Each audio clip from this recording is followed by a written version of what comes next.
Good day everyone, my name is Asif Cabudol. Today I will be discussing a Java program that demonstrates how arrays work, how data is stored inside them, and how we can access a specific element using their index.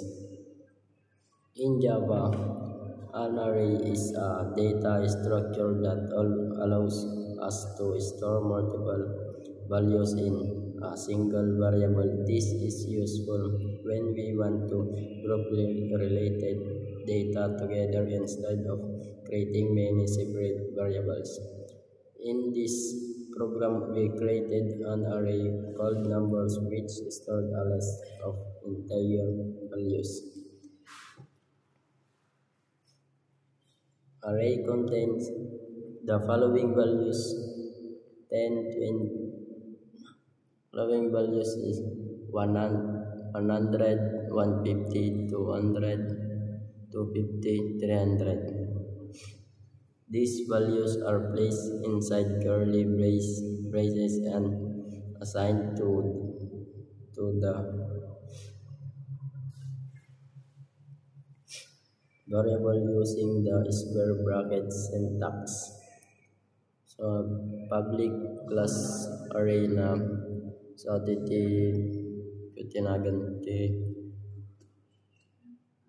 folder ko guys. Public static void na isutipan na kami guys. So int number na 100, 150, 200, 250, 300. So the system out print na first element plus number is 0 kasi guys no bilang ito yung tiga int numbers 0, 1, 2, 3, 4.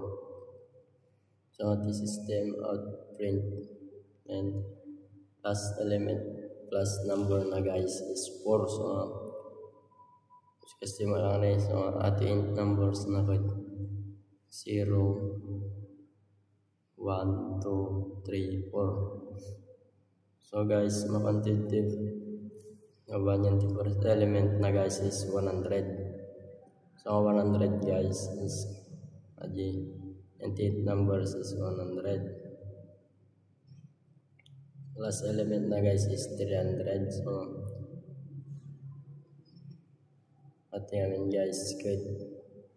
0 kin 4 is masuro ng kabilitan sa tirumarangan sir na guys.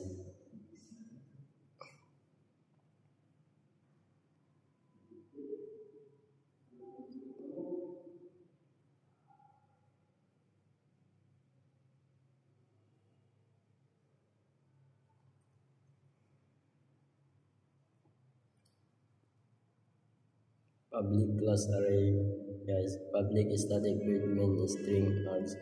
String name equals James, Axel, Geo, Jan. System out print name is 3 guys kasi the string name na 1, 0, 1, 2, 3. So Jan di rumar nga answer na guys.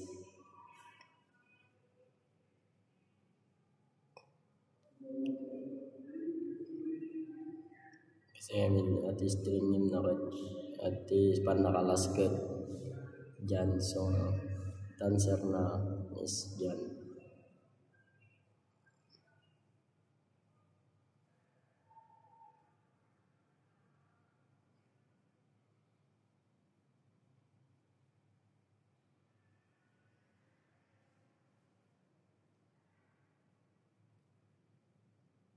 Ati loops.